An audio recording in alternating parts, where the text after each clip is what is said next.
మేము 10 సంవత్సరాలుగా వస్తున్నామండి. గుడి అయితే ఉందండి. ఇక్కడ 15 సంవత్సరాల నుంచి గుళ్ళు ఉన్నాయండి. ఒక ఎకరంలో నువ్వు దేవాలయం నిర్మించుకోమని 1990లో ఆయన చెప్పి వెళ్ళగా మన దేవేందర్ గౌడ్ హోమ్ మినిస్టర్ గా, రెవెన్యూ మినిస్టర్ గా ఉన్నప్పుడు ఆయన ద్వారా ఇది నిర్మాణం ఇనాగ్రేషన్ చేయించారు.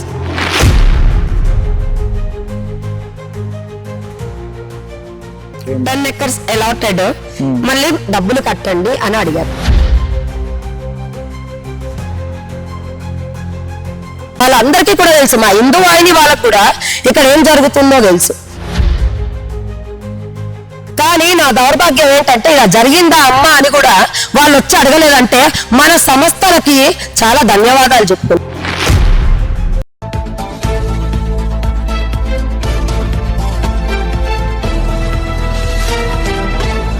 నమస్తే, వెల్కమ్ టు ఎన్ఎస్టీవీ.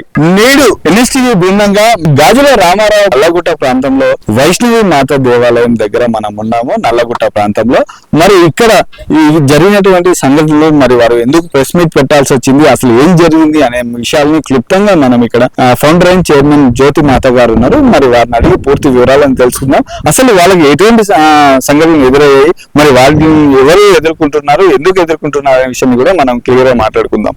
అమ్మ నమస్తే. అమ్మా నమస్కారం అండి. నమస్కారం అండి, ఎన్ఎస్టీవీ వాళ్ళందరికీ నమస్కారం. మీరు మొన్న సోమాజిగూడ ప్రెస్ క్లబ్ లో ప్రెస్ మీట్ పెట్టారు. దాంట్లో చాలా వరకు మీ ఆవేదన వ్యక్తం చేశారు. అటు విషయాలను చూసి మేము ఈ రోజు రావడం జరిగింది. అసలు ఏం జరిగిందమ్మా?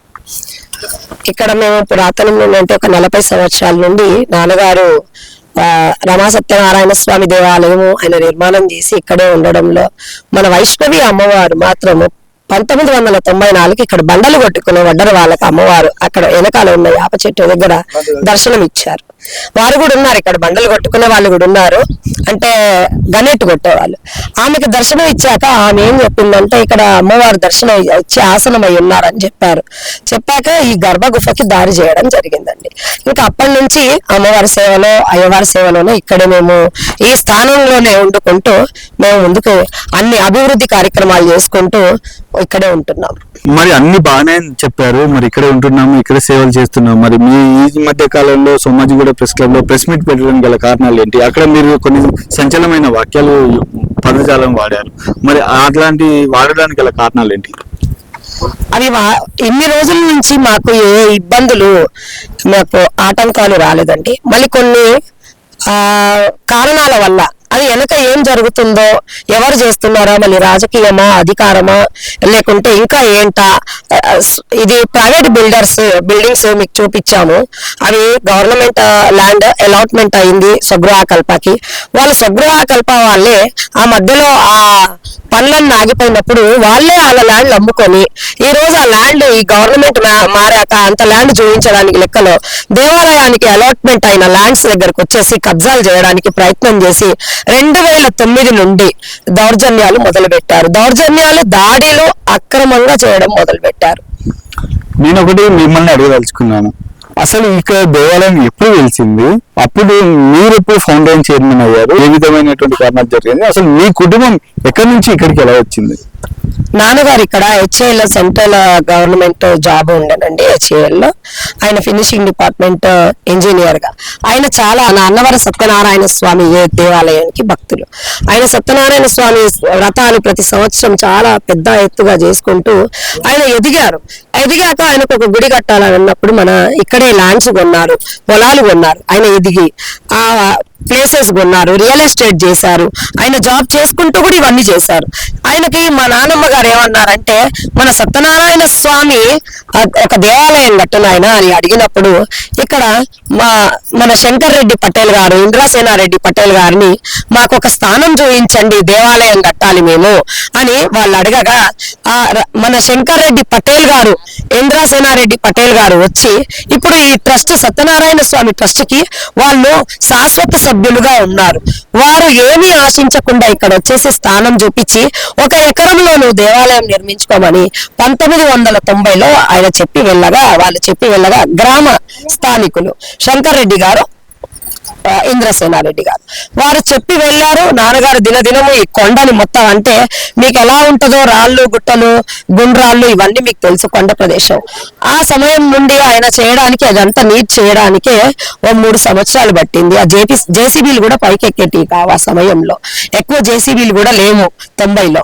అయితే మనుషుల్ని పెట్టి చేయించుకుంటూ ఆయన 94లో ఇక్కడ అమ్మవారు కూడా మన బండలు కొట్టే వాళ్ళకి దర్శనం ఇచ్చింది.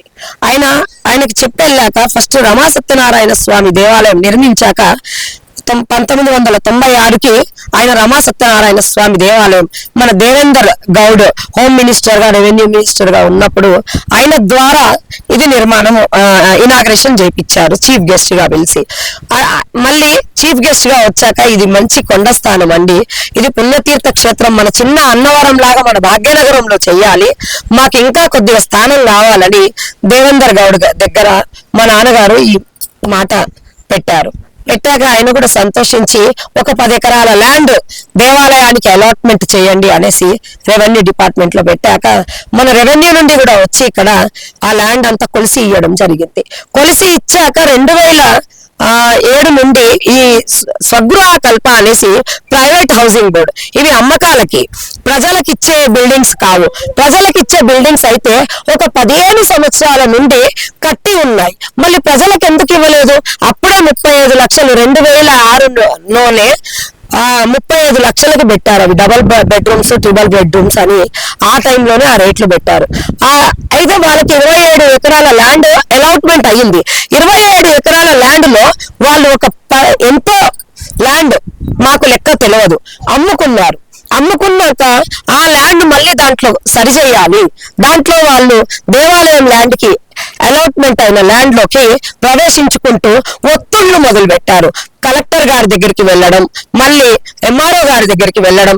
మరి ఒకసారి మేము కలెక్టర్ గారికి, ఎంఆర్ఓ గారికి, మన రెవెన్యూ ఆర్డీఓ ఆఫీస్ అందరికి నమస్కరించుకుంటూ అడుగుతున్నాను, ఒక్కసారి దేవాలయాలకు డెవలప్మెంట్ అయ్యాక 2008లోనే ఇవన్నీ దేవాలయాలు ఉన్నాయనేసి కూడా మేము రెవెన్యూ డిపార్ట్మెంట్ లో కూడా పెట్టాము. మరి ఆ పేపర్స్ ఎల్ఆర్ఎస్ లో అన్ని ఉన్నాయి. అన్ని ఉన్నాక హైకోర్టులో వినట్లేదు, ఇలాగే జరుగుతుందని హైకోర్టులో కూడా పెట్టాము.